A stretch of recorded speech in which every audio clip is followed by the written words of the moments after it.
Happy Global CE Day. This is Tom Judd from CED, and I'm happy to have my long-term colleague, Bill Gentles from Ontario, Canada. And Bill, how the heck are you today? Well, thank you, Tom. It's a pleasure to be here talking to you today. Bill, this looks like an office that actually looks like an engineer's office. So I guess you are one. Yeah, I'm a bit of a tinkerer. My hobby's been electronics for a long time.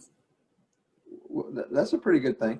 Bill, so tell us about what you're up to in your present role. I know you've had a consultancy. We're not letting you retire ever, so you've had a consultancy in clinical engineering around the world, but you're also a volunteer in a variety of things. Tell us about all that.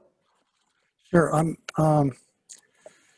Since I, quote, retired from my full-time position as Director of Biomedical Engineering at Sunnybrook Hospital, I've been working as a freelance consultant, and I guess for a few years I did equipment planning worked on contract for an equipment planning company, but more recently I've been primarily doing things like accident investigations where medical equipment's involved, work for the coroner's office or for hospital risk management departments when they want an outside arm's length opinion on something that may have gone wrong where medical equipment might be implicated. That's about it. I sit on a lot of committees. Then there's that small listserv you run for the last 15 years. Right, yeah. Volunteer job for WHO is the Infotech Listserv.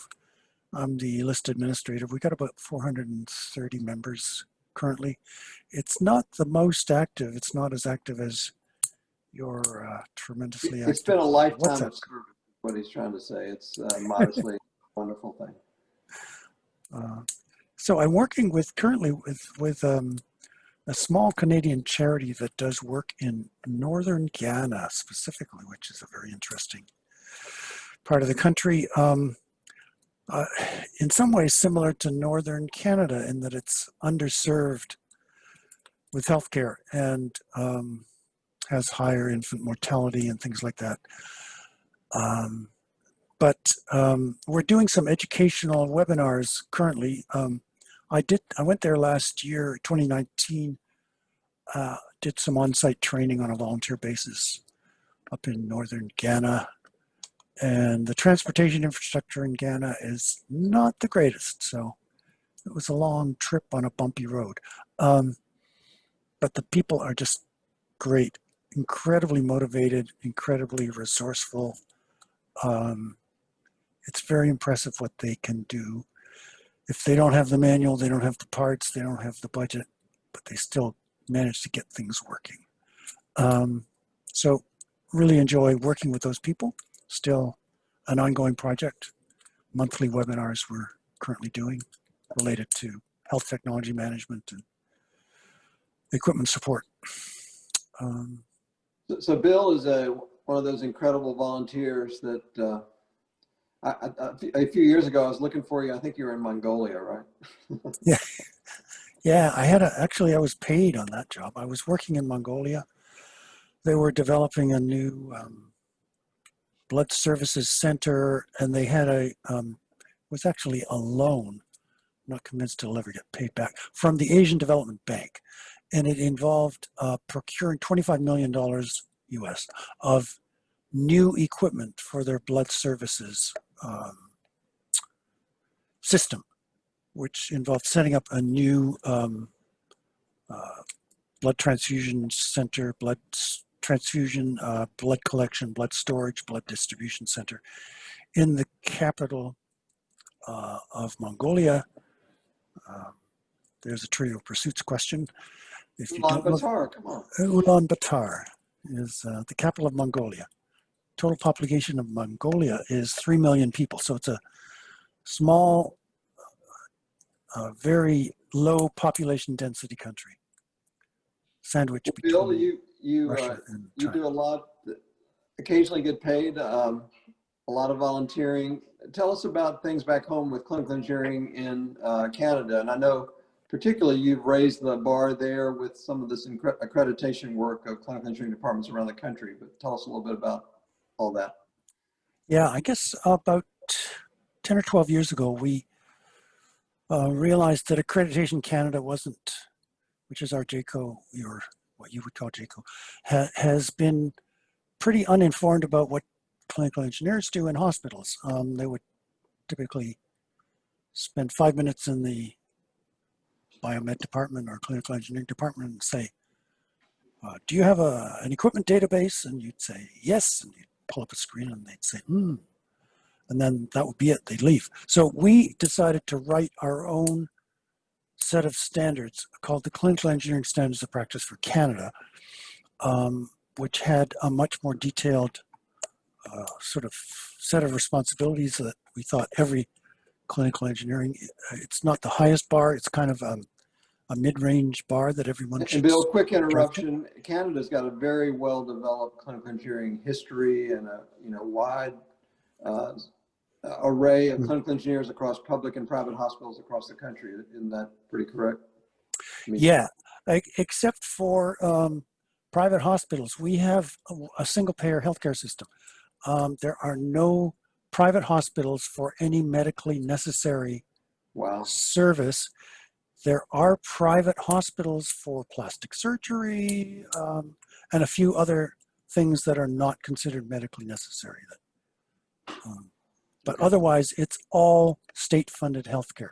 And there's legislation prohibiting provision of healthcare through private services. Wow. Which is interesting. Anyway, back to your accreditation work, sorry. So the standards of practice, we went into a dialogue with our accreditation people after we developed the standard and managed to persuade them that they could incorporate some of the elements of our standard into their accreditation standard so that when they came and looked into the service of clinical engineering, they were able to ask some intelligent questions. Or the other program we've implemented that Accreditation Canada will ask about is a peer review process. So we have our own clinical engineering accreditation process that is based on our standards of practice, but it's totally unique, voluntary. I think, around the world. Yeah, and unique in a good way. Yeah, I think Australia is also looking into it. We've been in communication with Australia about the program, but yes, it's a great. Just a little promo. If you can start a peer review process, your surveyors who are volunteers learn as much from doing a survey as the people who are being surveyed, because there's this great exchange of ideas and discussion about who's doing what and who's doing it better than who else, and it's a really good networking opportunity on both sides. We'll get people to look you up on that, Bill. So how's COVID affected Canada and clinical engineering? COVID has, well, I think it's a crisis that is also an opportunity, and it's raised the visibility around the world, I think, of clinical engineers. We had a pandemic stockpile of ventilators. I wasn't directly involved, but talking to some of the guys in the bigger hospitals, some of them had, they were custodians of part of this stockpile, and their job was to pull these ventilators out of service, out of the stockpile, sorry, and test them for proper functioning and make sure everything was according to spec, and then release them to the hospitals that needed them. So that was a real opportunity for clinical engineers to provide evidence of the essential nature of our service. Very good. Well, Bill, to wrap up, you've been around the block a few times. What words do you have, wisdom do you have for your colleagues around the world? There's a big trend, and we're actually, Canadian Standards Association, we're just getting involved in a project with CSA that is looking into developing standards for home care technologies, home healthcare technologies. Home healthcare is going to be an exploding area of opportunity for clinical engineers. The technologies are just coming out thick and fast. And with digital health as the tools and so forth. Digital health, telemedicine, virtual medicine. After COVID, people are going to realize you don't have to go to the doctor's office and sit in a chair with all these other sick people for an hour waiting for the doctor to spend 10 minutes with you. You can set up an appointment on Zoom or something, and you don't have to do any traveling or sitting in a waiting room. So I think it's going to change the practice of healthcare in many ways. And there are huge opportunities for clinical engineers. I remember reading about, home care in the 90s, 30 years ago, but, all of those elements that they talked about 30 years ago are present today. I mean, you can get your meds the next day, you can see the doctor that day, virtually. I mean, all that other stuff. So yeah, pretty cool. It's well, thanks for reminding us about the way it's going to be. And thanks for your time today, Bill. Pleasure. Good to talk to you. Take care. All right. Bye for now. Bye now, Tom.